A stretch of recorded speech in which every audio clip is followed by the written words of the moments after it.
আমরা যখন বলি আচার্য, আচার্য কাদেরকে বলা হয়? যিনি আচরণ সিদ্ধকারী পুরুষ। আর আপনারা যারাই দেওঘরে গেছেন আপনারা বুঝতে পারেন, মানে আমি শুরু করলে শেষ করতে পারবো না, বলে না হরি কথা অনন্ত। আচার্যদেবের কথা যদি আমার বলতে লাগে আমার শেষ হবে না।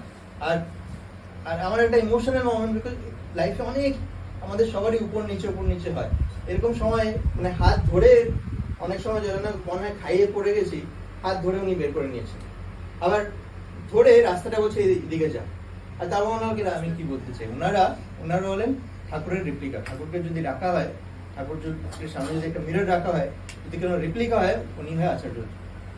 এই জন্য ওনারা ঠাকুরের আচরণটাকে নিজের মধ্যে গঠিত করে, এই জন্য ওনাদেরকে বলা হয় আচরণ সিদ্ধকারী পুরুষ। আমি এর মধ্যে যত কিছু বাধা দৃষ্টি সব কেটে যায়। আমি 3টা ঘটনা বলবো। আমার মনে হয় নিজের কথা বলার থেকে আমি একটা 3টা এরকম একটা জিনিস বলতে চাই যেটা আপনি বুঝবেন। ওনারা হয় বাকসিদ্ধ পুরুষ। আপনারা স্পিরিচুয়ালিজম নিয়ে যা পড়েন, বাকসিদ্ধ কাদেরকে বলা হয়? ওনাদের মুখ থেকে যা বের হয় ওটা হয়েই থাকে। 2 নম্বর, ওনারা অন্তর্যামী হন। ওনারা আচার্যদেবের কথা বলা হয়, উনি এক জায়গায় বসে 10,000 কিলোমিটার, এটা পূজ্যপাদ দাদার মুখের কথা, উনি বসে 10,000 কিলোমিটার দূর অব্দি কি হচ্ছে কিনা বসে তখন বলে যেতে পারে। পূজ্যপাদ দাদার মুখের কথা। পূজ্যপাদ দাদার মানে হলো আচার্যদেবের বাবা, যে মানে পূর্ব আচার্যদেব ছিলেন। উনি বলেছেন কি যা বাবায়ের মুখ থেকে বের হয় ওটা হয়েই থাকে, ও হলো বাকসিদ্ধ। এটা হলো পূজ্যপাদের মুখের কথা। আমি একটা ঘটনা বলি, এটা আমার বোধহয় 20 বছর আগের কথা। আমি যখন কলেজে পড়ি বা আমার হায়ার কলেজে পড়ি, 20-22 বছর আমার বয়স। বিহার বলে একটা জায়গা আছে ইন্ডিয়াতে, ওইখানে বেগুসরাই বলে একটা জায়গা আছে, আপনারা জানবেন। বেগুসরাই মন্দির উদ্বোধন হবে। তো আপনারা দেখেছেন যখন এই আচার্য পরিবারের বা ঠাকুর পরিবারের গাড়ি বের হয়, একটা কনভয়ের মতন হয়, 10টা 20টা 50টার মতন গাড়ি বের হয়। তো আচার্যদের ওইটা মন্দিরে যাচ্ছেন কি নেক্সট ডে ওখানে উদ্বোধন হবে, মন্দিরের উদ্বোধন। তো বেগুসরাই বিহারের মধ্যে, বেশি দূর না দেওঘর থেকে, ওনারা বের হয়েছেন। বের হওয়ার পর হঠাৎ আচার্যদেবের গাড়িটা দাঁড় হয়ে গেল। কেউ বুঝতে পারলো না, মানে প্ল্যান এরকম ছিল কি বের হয়ে সেটা মন্দিরে ঢোকা হবে, কোনো জায়গায় কোনো স্টপ হবে না। হঠাৎ গাড়িটা মাঝখানে দাঁড় করে দেওয়া হয় আচার্যদেব। যে আচার্যদেবের গাড়ি বন্ধ স্টপ হয়, যত গাড়ি সব স্টপ হয়ে যায়, সব দাঁড়িয়ে থাকে। আচার্যদেব গাড়িতে থেকে নেমে একটু হাঁটাহাঁটি করছে, কারোর সাথে কথা বলছে না। হাঁটাহাঁটি করতে অ্যারাউন্ড 1 থেকে 1.25 ঘন্টার মতো এরকম দাঁড়ালো। সবাই জিজ্ঞেস করছে কি হচ্ছে, আচার্যদেব কারোর সাথে কথা বলছে না, খালি মানে একটু হাঁটছে, এতে আস্তে আস্তে মানে হাসছে, আকাশে দেখছে, কিন্তু কারোর সাথে কথা বলছে না। সবাই কনফিউজ কি হচ্ছে, প্ল্যান তো ছিল কোথাও স্টপ হবে না, কেন থামানো হলো। যাই হোক, তারপর হঠাৎ ঘড়ি দেখলেন, বলে এই চল এবার আবার স্টার্ট কর। উনি গাড়িতে বসলেন, উনি গাড়ি স্টার্ট হলো, সঙ্গে যতগুলো গাড়ি চলা শুরু হলো। তো ওইখান থেকে মন্দিরের ডিস্টেন্স অ্যারাউন্ড আরো 100 কিলোমিটারের মতন, মানে ওই সময় 1.5 ঘন্টার মতন, বিকজ ওনাদের গাড়ি খুব স্পিডে চলে, তোমরা জানো। 1.5 ঘন্টার রাস্তা গেল। যেই মন্দিরে ঢুকে, মন্দিরের ব্যানার উপরে লাগানো কি, মানে ওই সময় তো উনি আচার্যদেব ছিলেন না, कि परम पूज्यपाद श्री बाबा दादा का आगमन हिंदीতে লেখা ছিল কি 5:03 पे। আগের থেকে এটা লেখা ছিল গেটের মধ্যে, ব্যানারের মধ্যে। আর তার মধ্যে ওইটা দেখে অনেক মানুষ ওখানে দাঁড়ানো, ওখানে টাইম দিয়ে দেওয়া হয়েছিল কি এই সময়। এটা কিন্তু আবার আগে কখনো ইনফর্ম করা হয়নি। পরে উনি রাগ হয়েছেন যে এরকম করা ঠিক না, কিন্তু এটা মানে অনেক রকম বাধা সৃষ্টি করে। কিন্তু আপনারা ভাবেন, আমি যে বললাম মানে উনি পরম দাতা, উনি সব আগের থেকে বুঝেন, পরম প্রেমময়। আর ওনাদেরকে বলা হয় কি ওনারা অন্তর্যামী। এই জিনিসটা উনি জানতেন না, কেউ জানতেন না। যখন ওখানে জন্য একটা বিশাল গল্প শুনে উনি কেমনে জানেন? 1.5 ঘন্টা আগে উনি দাঁড়িয়ে গেলেন, জাস্ট বিকজ এখানে কি অ্যানাউন্স করে দিয়েছে এই সময় এই মিনিটে উনি আসবেন। ওই হিসাবে ওই একদম এক্সাক্ট সেকেন্ড মিলে ওই সময় ঢুকে। এটা হলো একটা ঘটনা। এই হয় আচার্য পুরুষ। আর একটা ঘটনা বলি, আমাদেরও তো বাবা মারা আছে, সবার আমাদের বাবা মারা আছে। আমরা ভাবি যে আমরা আমার বাবা মাকে খুব দেখে রাখি, খুব ওনার থেকে শিকার কিরকম। একটা ঘটনা আরেকটা বলি। একবার আচার্যদেব তো আপনি জানেন অনেক ট্রাভেল করতেন, এখন আপাতত 1-2 বছর ধরে একটু কম হয়ে গেছে ট্রাভেল। তার আগে ওনার সারা বছরই ট্রাভেল হতো, তো ওনার অনেক হাঁটতে হতো। তো অনেক বাইরের ইউএস এর গুরু ভাইরা, ইউএস আর ইউকের গুরু ভাইরা মিলে একটা না খুব সুন্দর, মানে ওইখানে মানে হ্যান্ডমেড জুতো হয়।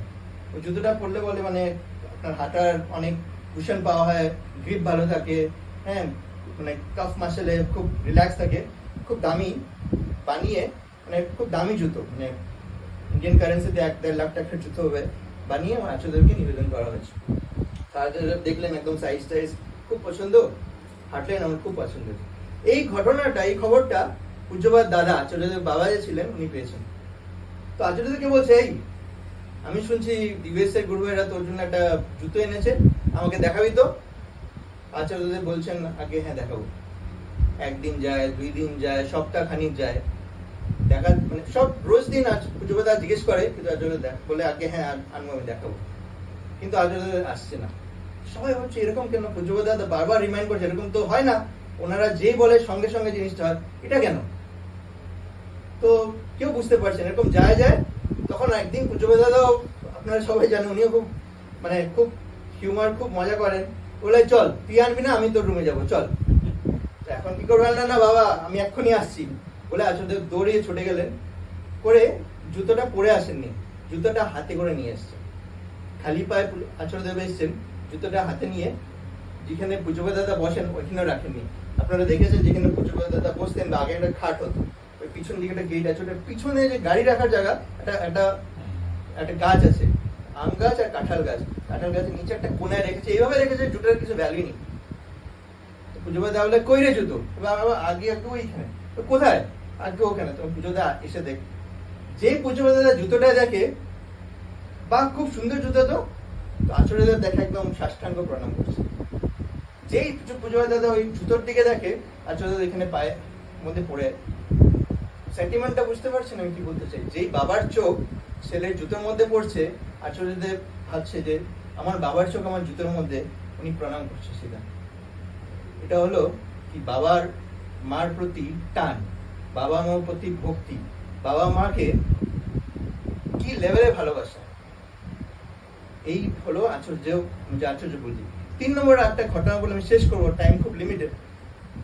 আমরা জানি ঠাকুর হলো পরম প্রেমময়, পরম দয়াল, আমরা বলি ওনার প্রেম হলো নজর, অপার, অসীম, অকল্পনীয়, অপরূপ। তো ঠাকুরের রিপ্লিকায় হলেন আচার্য। একবার আমি ব্যাঙ্গালোর মন্দিরের উদ্বোধনের সময়, আচার্যদেব বিকেলে বসে আছেন, দর্শন প্রণাম হচ্ছে, আমি সামনেই ছিলাম, অনেক ভিড়। আপনারা যারা ওদের ছেলে ব্যাঙ্গালোর উৎসবের উদ্বোধনের সময় হয়েছে, অনেক প্রচন্ড ভিড়, লাইন মানে বাইরে একদম দূর অব্দি। তো হঠাৎ আমি সামনে, আমাকে দেখে বলে নেই শুন এদিকে, চটা দিকে আগে। আমি বললে ঘুরিয়ে দেখে একজন ভদ্রমহিলাকে দেখলেন, একজন অ্যারাউন্ড 60 এজে হবে, আর একজন 40s এর মধ্যে, মহিলা 2জন। ওদের কাছে যা, তো ওদেরকে কিচ্ছু বলবি না, আমি বলেছি, নিয়ে পিছন দিক দিয়ে ভোগ করে নিয়ে যায়। নিজে ভজনদা আছে বম্বের, উনি ভোগ করে আসছিলেন, মানে উনি ভোগ ঘর মানে যেখানে ঠাকুর পরিবারের ভোগ, ঠাকুর পরিবার যারা ছিলেন ওই সময় ওনাদের ভোগ কেনা হয়, ভোগের নিয়ে ভজনদা কি বলবি ওনাদেরকে কিছু খেতে দিতে, ওনাদের খুব খিদা পেয়েছে। আমি বলছি উনি এখানে বসে আছেন আসলে, আর ওই মায়েরা হবে যেখানে ওই এখানে যখন এন্ট্রেন্সটা যত দূর হবে অত দূরে, ওনারা দেখতেও পারছেন না। আমি বলছি আগে ওনারা যদি দেখবি, উনি সাদা শাড়ি পরা একজন, আর একটা গোলাপি কালারের আরেকজন শাড়ি পরা, ওদেরকে নিবি। আমি গোলাপি আর সাদা অনেক দূরে গেলাম, দেখলাম একজন গোলাপি আর সাদা পরে আছে, এত দূরে আমিও দেখতে পাচ্ছিলাম না। আমি গেলাম, ওনাকে বলে মা আপনি আসুন। আমাকে বলতে মানা হয়েছে যে, মানে আমাকে উনি বলে দিচ্ছেন, আমি বলি নাকি আপনি আমার সাথে আসুন, বিকজ আমি আচার্যদেবের সঙ্গে ছিলাম, তো আমার বলাতে ওনারা আমাকে দেখেছে, বলতে ওনারা আমাকে ফলো করেছে। আমি ওকে পিছন দিক দিয়ে ভোগ করে নিয়ে গেছি। নিয়ে আমি ভজনদাকে বলছি, ভজনদা ভিতরে গিয়ে যে এরকম কাম পাঠিয়েছে, তাতে কিছু খেতে দাও। তো উপরে কিছু কিছু ফল ছিল, সিঙ্গারা, মিষ্টি, মুড়ি, এগুলো ছিল, আমাকে প্লেটে করে দেওয়া হলো, আমি ওদেরকে দিলাম। তো আমি যখন খাচ্ছে, ওরা বয়স্ক যে ছিল, ওনার চোখ থেকে টকটক চোখ খাচ্ছে, খেয়ে জল, ওনার জল দেখে আমার এরকম লাগলো কি এরকম কেন। তখন বলে জানো বাবা তুমি কেমনে বুঝলে আমি জানি না, আমরা বম্বে থেকে আসছি এখানে, আমরা সকালে 3-4টার সময় আমরা শুরু করি, ভেবেছি রাস্তায় কিছু খেয়ে নিব, খাওয়ার কোনো জায়গায় পেলাম না। এখন যদি আমরা না খাওয়ার, আমার অনেক শরীরের এরকম প্রবলেমস আছে, আমি যদি না খেয়ে থাকি অনেক সময় প্রেশার ফল করে, আমার এক্ষুনি মনে হচ্ছে আমি এখন পড়ে যাব। আর আমার মনে হচ্ছে এটা কি ঠাকুরের এই নাকি এরকম লাইনে দাঁড়িয়ে প্রণাম আর না খেয়ে এরকম মানে, আর তুমি এসো আমাকে নিয়ে গেলে। তখন আমি বললাম, আমি আর আটকে দিলাম, আগে আমি কিছু করিনি, আমাকে আশ্চর্য পাঠিয়েছে, বলছে আপনাকে। এই হলো ওনারা হয়, আমি যে বললাম বাকসিদ্ধ, অন্তর্যামী, আর আমাদের প্রেমটা হলো অকল্পনীয়, অপার, অসীম। ওনাদের কাছে গেলে আমরা যখনই যাই কিছু বলতে হয় না, যখন আমরা ওদের চোখের থেকে ওনারা এক সেকেন্ডের দৃষ্টি আমাদের উপরে দেন, ওটাতে আমাদের যত গ্রহ দৃষ্টি সব কেটে যায়।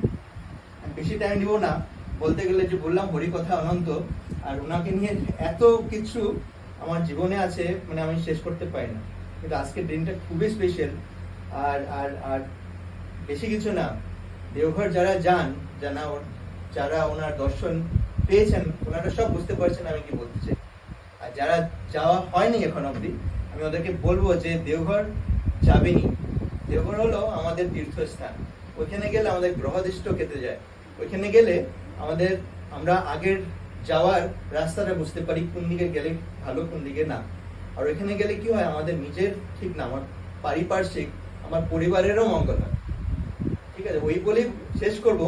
দেওঘর যান, আচার্যের দর্শন করেন, এখানে এসে সৎসঙ্গ অ্যাটেন্ড করা খুবই ভালো, কিন্তু ওনার দর্শন পাওয়াটাও দরকার। ওনাদের যখন এক দৃষ্টি আমাদের উপরে পড়ে, ওনারা যারা এখানে গেছেন, যারা ওনাদের দর্শন পেয়েছেন, ওনারা বুঝতে পারেন কি জীবনটা কিভাবে ট্রান্সফর্ম হয়। এই বলে আমি শেষ করব। আপনাদের সবার মঙ্গল প্রার্থনা করি, আর ঠাকুরের শ্রীচরণে যেন আমরা সব সময় ঠাকুর মুখে হয়ে চলতে পারি। এই বলেই শেষ করবো। জয় গুরু। क्वेश्चन है, सब आ जाओ कपड़े वपड़े लेके और जाओ मत, रात कर लो। खाना पीना अरेंज कर देंगे हम। हाँ, खाना पीना अरेंज करेंगे। पहले वाले उत्सव में गए हाँ, पहले उत्सव में सब वैसे तो- थे।